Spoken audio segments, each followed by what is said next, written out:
hopefully just once. After the questions and answers, there will be about 3 minutes of downtime for equipment preparation. So during that time, please stand by while the next presenter prepares the equipment for you. And I do want to remind everyone that we're presenting through the Illinois Video Education Network. We're going to see 9 projects by 12 high school teachers who were assisted by 6 Moraine Valley Community College faculty and deans, plus other service and technical personnel, and were supported by their high schools in districts 218 and 230. They developed projects in math, chemistry, physics, and biology, and each presenter or group of presenters will describe the project, its development, and its success, or lack thereof, in the classroom. You can ask questions from your distance education classroom after each presenter, and we will respond then. If you want copies of the units or a videotape, call the number that will appear on the screen after each presentation, and we'll get your name and address, and we'll send you either a copy of the teacher's unit, or the teacher's phone number, or a copy of the videotape. Our first group, the math projects, will lead off with solving one-step equations with graphing calculators. We're going to have Linda Galubiak from Eisenhower High School in Blue Island, Donna Mendez from Eisenhower High School in Blue Island, and Pamela Camberas from Stagg High School, Palos Hills. Thank you, Rob. Before we begin our demonstration this evening, we would like to tell you a little bit about our teaching background.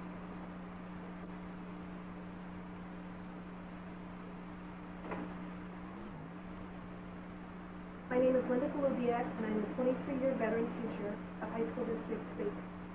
I teach pre-algebra and algebra at Dwight D. Eisenhower High School in Blue Island.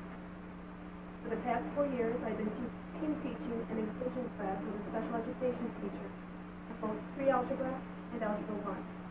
Our classes generally have about 12 special education and 20 regular education students. And students were particularly thrilled to work with the TI-92 calculators when they found out they were the only math class in the entire district. I'm Donna Mendez, and I'm also part of District 218. I teach at Aspen and Alternative High School, developed for students at risk. Students are referred to this program from all 3 high schools in the district, Shepherd, Richards, and Eisenhower. I am currently team teaching Algebra 1 in order to incorporate technology into the curriculum. This project has given me the opportunity to include the TI-92 calculator as part of this innovative instruction. I am the 3rd member of the group. My name is Pamela Camberos, and I teach math at Stagg High School in Palos Hills.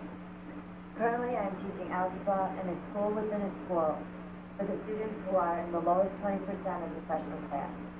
I'm working with a team of teachers in a 4x4 block schedule. The purpose of our project is to introduce the TI-92 calculator into our algebra classes. Students at the beginning level of mathematics are not always fortunate enough to be exposed to modern forms of technology. The activity we developed through Moraine Valley renders this possibility. A classroom set of TI-92s were provided so that each individual student would have the opportunity to learn the keys and become familiar with the capabilities of this advanced instrument. And even though Linda, Pam, and I teach in different settings, what we have in common is working with students who have special needs. For this reason, repetition and practice are an essential part of instruction. The TI-92 activity provides this type of reinforcement as students practice procedures as they taught.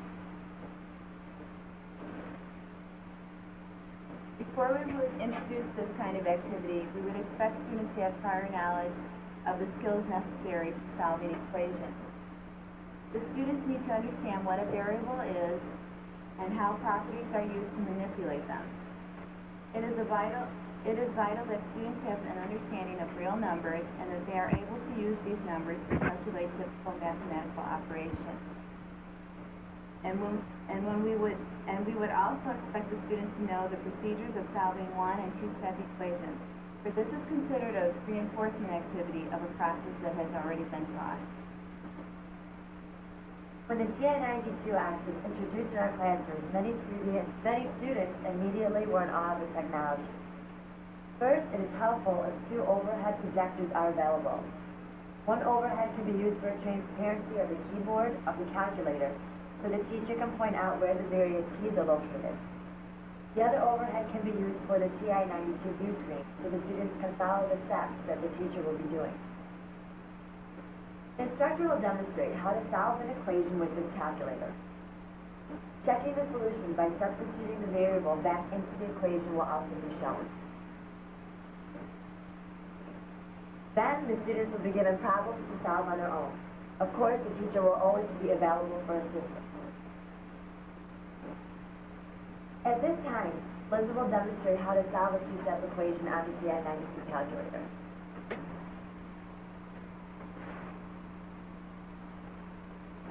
I used the TI-92 calculator for 3 classes of 19. We have previously spent the last 2 days solving two-step equations and I'm looking for a way to get fourth step, but possibly eliminate some of the arithmetic errors. I had a student operate the TI-92 which left me free to watch the problems and properly. I did not spend much time with an introduction to specifics. I felt they would be learned as we went along. Screens had been previously cleared, and I had checked the lightness, darkness, contrast. I had students enter the first equation on the TI-92.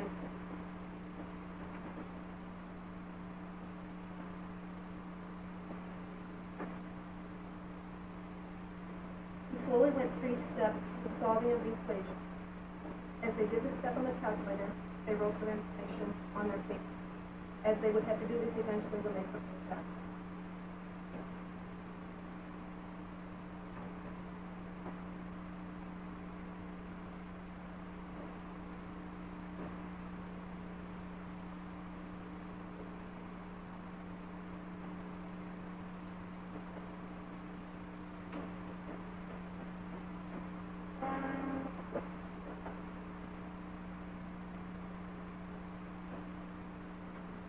First, they had to add 3 both sides. I had to explain to students that the parenthesis meant that it would be taking place on both sides of the equation. They divided both sides by 2. And again, I had to let them know the line underneath meant they were dividing the left and the right side by 2. They could then see on the right side what the answer would be. At that point, I had them steer bottom screen and check to see if they had the correct answer by substituting their answer back.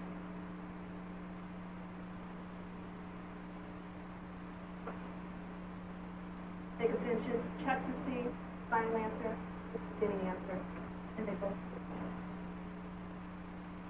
I had students practice with 2 more equations, and then they proceeded on their own with several more problems. As a follow-up, 1 week later, I again used the calculators in solving a two-step equation. Students remembered quite well and steps. They went on to discuss, solve. They were amazed at what a TI-92 calculator.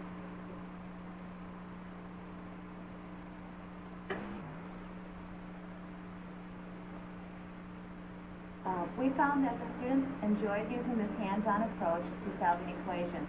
Their typical comments were, you can see your work, it's much easier, it's faster, it makes algebra fun. The view screen that Linda just demonstrated on was a visual guidance in the classroom as students were led through the activity. Directions were easily and clearly pointed out as the lesson was taught. We found that the activity reinforced applying inverse operations as students used the calculator to solve variables. For example, the student had to know when to add and subtract and when to multiply and divide. And probably the most important quality of the TI-92 calculator was that struggling math students were able to advance further by using the capabilities of this tool. Cumbersome mathematical calculations were simplified, allowing students to focus more on practicing procedural steps of solving equations, a level of algebra that is not often reached by low-achieving students. Once the keys were learned, the TI-92 calculator had a positive effect on all students. We have seen that the calculator has much use in the future. The TI-92 can be used throughout the algebra curriculum. For example, graphing equations on a coordinate plane is one topic that can be taught with this calculator. As it could be difficult to bring a class into a computer lab, this technology allows a traditional classroom to be transformed into a lab. Each student would have his own computer right at his desk. We were inspired by our experience with these calculators. and we believe that technology-related curriculum for other classes could be developed, as the TI-92 does have many functions. The TI-92 was our main focus of our project. But at this time, we'd also like to present a webpage that we developed with the technological assistance of Moraine Valley. It will take just a moment for us to bring this out.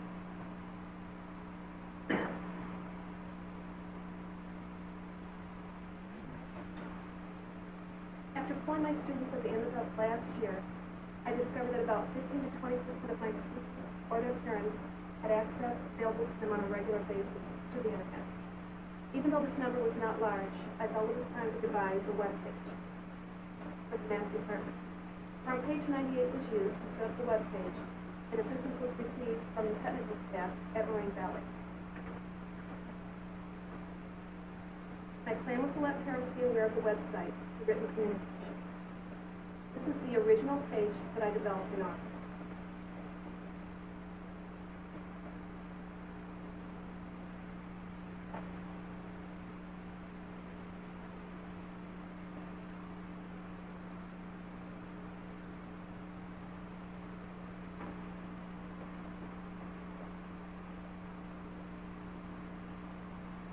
Once you enter the site, select your teacher or the parent to choose the child's instructor.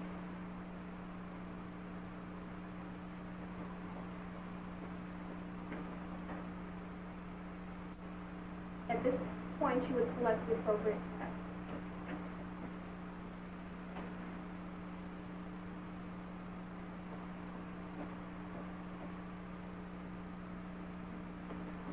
Now you have a choice of announcements, homework, or website.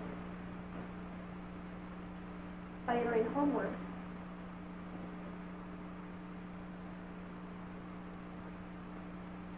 you can find a listing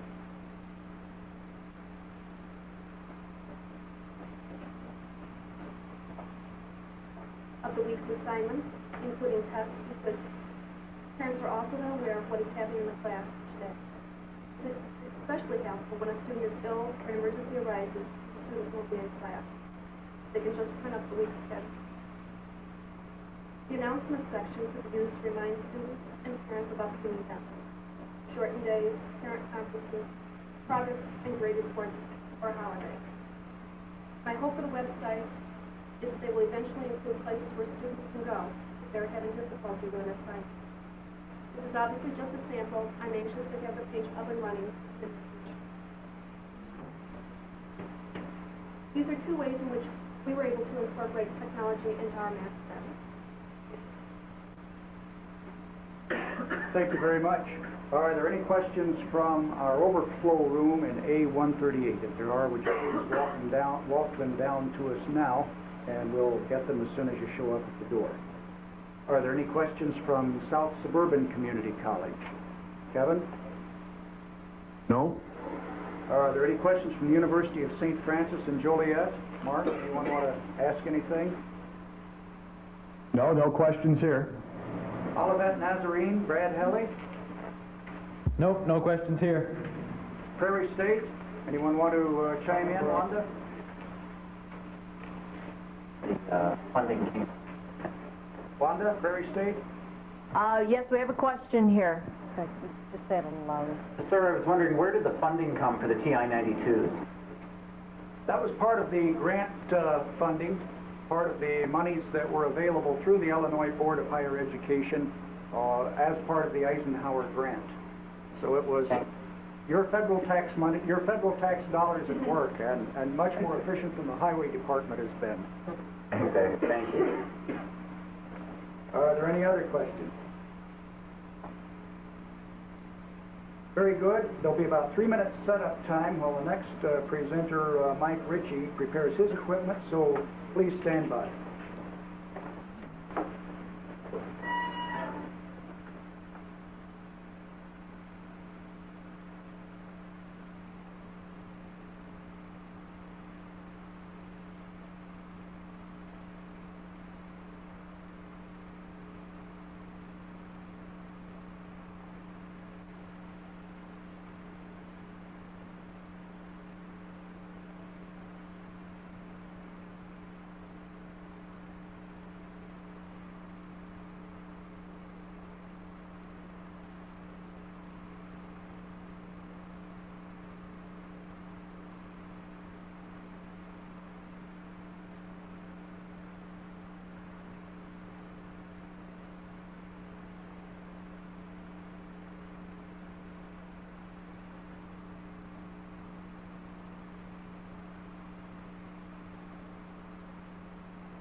Thank you very much. Our next presentation is by Mike Ritchie from Richards High School on Oak Lawn, in Oak Lawn, also demonstrating the use of a Texas Instrument calculator. And the person from Prairie State College who asked the question about funding for the calculators, our math department chair from Moraine Valley is here in the room, and he reminded me that Texas Instrument has a funding program for community colleges and colleges that use TIs. So if you want to give me a call tomorrow at the number that's on the screen, between the presentations, I'll get you and the math department chair in touch. Be sure to leave your name and phone number and an indication that you're calling about the TI calculators. I'll get you two in touch and they can explain the details of the funding to you. Mike Ritchie is going to talk about graph equation relationships with graphing calculators. Mike, it's all yours. Thank you very much, Rod. Just a little background about myself. I am a math teacher at Richards High School in Oak Lawn. I've been there for 31 years. So using technology in the classroom at certain points in time is a little scary to me. So let's get started here.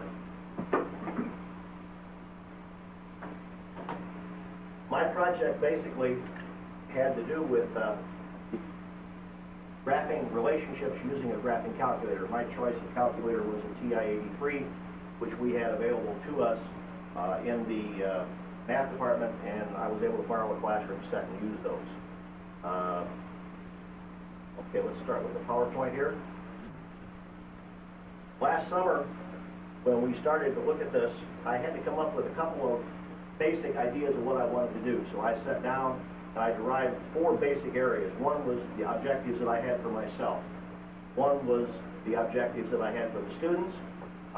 Since I had to present this tonight, I wanted to have some material to present over here to you. I wanted to be able to do this as part of my classroom. And I also wanted to give a little bit of an evaluation for what was going on, how I thought it went. Teacher objectives. I had basically 3. The first was technology. Obviously, this grant wanted us to put technology into the classroom, probably where we've never used it before. My choice, again, was the TI-83 calculator. It had to fit into the course sequence. I thought that this had to be presented early in the month of October. So I picked the class. I picked my Algebra 2 class, my regular Algebra 2 class, simply because this was a class that was going to be studying linear relationships and graphing straight lines, and that was something that I thought we could do with a calculator. I wanted it, and at the very first meeting that we went to in this project, I decided that this was going to be something that was going to be done for the regular level track high school student. I didn't want something that was going to be an honors preparation program. My feeling is that the honors kids probably are going to use a graphing calculator sometime anyway. I wanted kids that probably had never used a calculator for anything other than adding, subtracting, multiplying, and dividing. Those were my objectives from a teaching standpoint. The students, I had 4 objectives for them as well. One, I had some designs, some pictures that I wanted them to be able to put up onto the calculator screen. I wanted them to work in a cooperative learning setting. Here again, being a very traditional style teacher, cooperative learning is not something that I do on an everyday basis. So this was a big fear of mine, is to get into something in an area that I wasn't really quite sure of. The project was the thing that I wanted to be evaluated. I didn't want a paper and pencil test. I wanted a project. I wanted them to have to produce something for me that was completely unlike anything that they had ever done before. And the 4th thing was I wanted to use discovery learning. Here again, being a very tradition-bound teacher, I tell them and they learn, hopefully. This doesn't work all the time, as a lot of research shows, so I wanted the students to have the opportunity for me just to sit back and say, go out and find out what's going on. I don't know. You find out. So I wanted to use a discovery learning approach for them. I'd like to give you a little overview of what the project was all about. First of all, there were designs that the students had to make. I've got a couple of examples of those coming up, and you'll see what they had to produce for their part of their grade. I wanted to use, and the basic tool to drive this was to use the slope-intercept formula line, to graph simple linear function. They had to create an original design.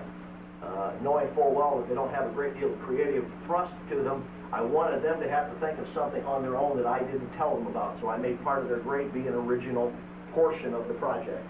And then finally, I am traditional, so we had to have a quiz somewhere along the line.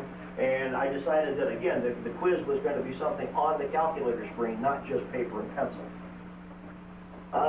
The designs. I created some designs on a piece of graph paper and I passed them out. There were 9 designs. This is the first 2. And as you'll see in a second, they didn't really know what to do with these. I mean, they struggled on a couple of the early ones until they picked up what was going on. To those math people in the room, you can recognize that the only thing I did there was change the y-intercept. I didn't tell them that. They had to figure that out on their own, and eventually, after a little practice, they started to get the hang of it pretty quick. The next set of designs that they had to come up with, things that I was looking for in the relationships that I wanted to come up with here, we have parallel lines, so we have to have the same slope. I wanted also to, on this particular section, to get the idea of uphill and downhill, positive and negative. Here again, they had to figure out what made the slope go downhill, what made the slope go uphill. This is one of the original designs that they came up with. Again, it isn't too terribly original, but I thought it was pretty good. This was one of the better ones. A lot of them copied what I had. They were, they just, anything was good enough. This one was a little bit different. It came up with a little diamond, and they had some different equations that they had. They had to have 6 equations minimum, and there are 6 lines in that design. This was the evaluation sheet that each group of students got. I counted it for 100 points, so I had 6 designs to start off with. Those were the real easy ones, so they were going to get 20 points. Then they had 7 to 9. There were 3 more that were a little tougher. They had an answer sheet, which you'll see in just a second. They had the original design counted for 20 points, and then the quiz counted for 20 points. This is the answer sheet, and here again, if you want somebody to discover something, you want them to discover the right thing.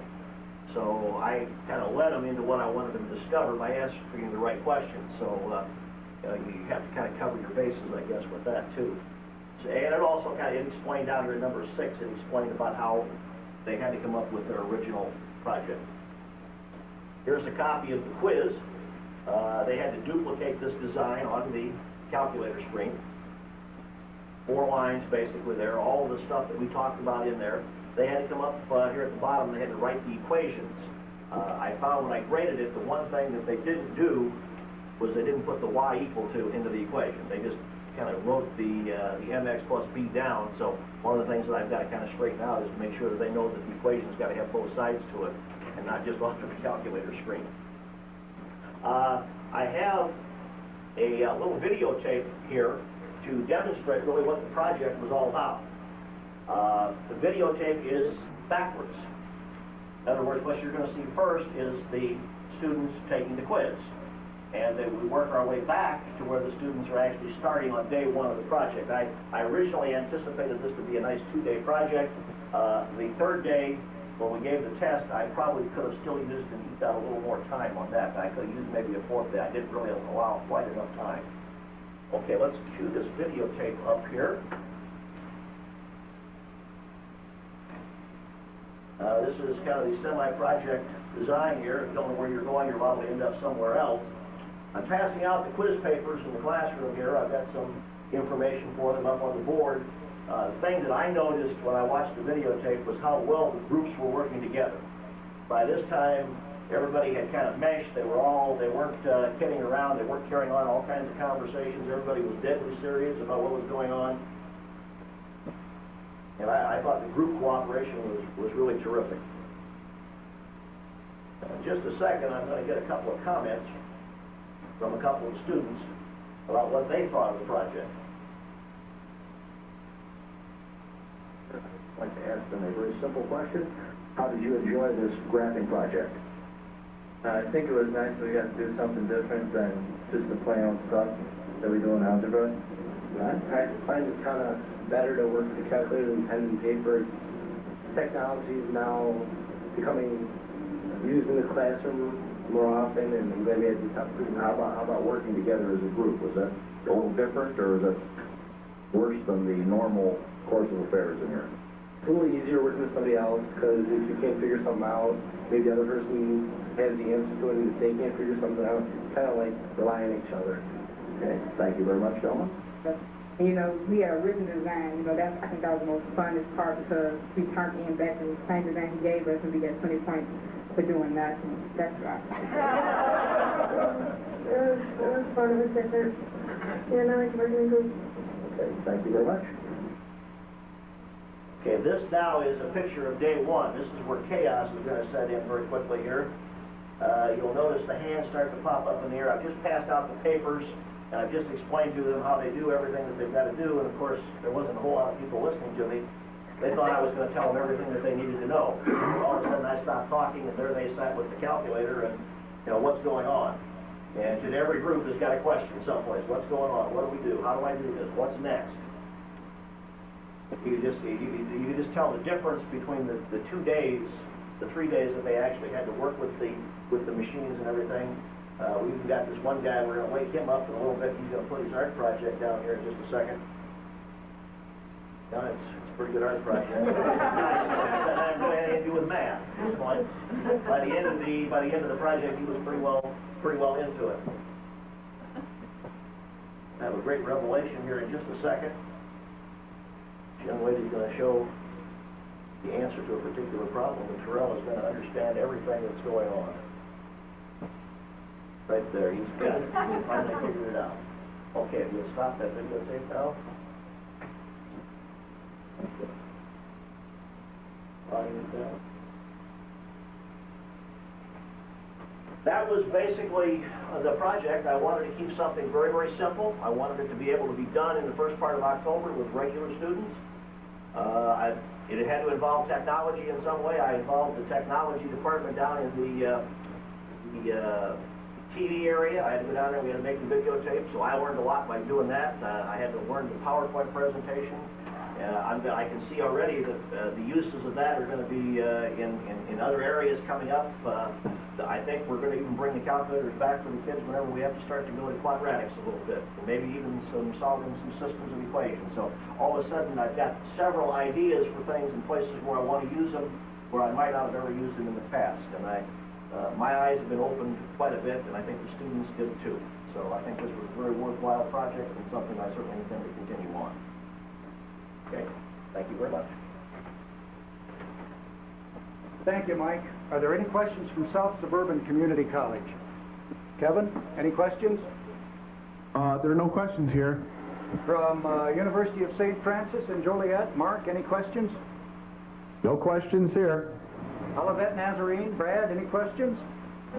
No questions here. Prairie State, Wanda, any questions? No questions here. Very good. Thank you, Brad. Thank you. Thanks, Mike. Fun. There'll be about 3 minutes setup time while the next presenter prepares equipment, so please stand by.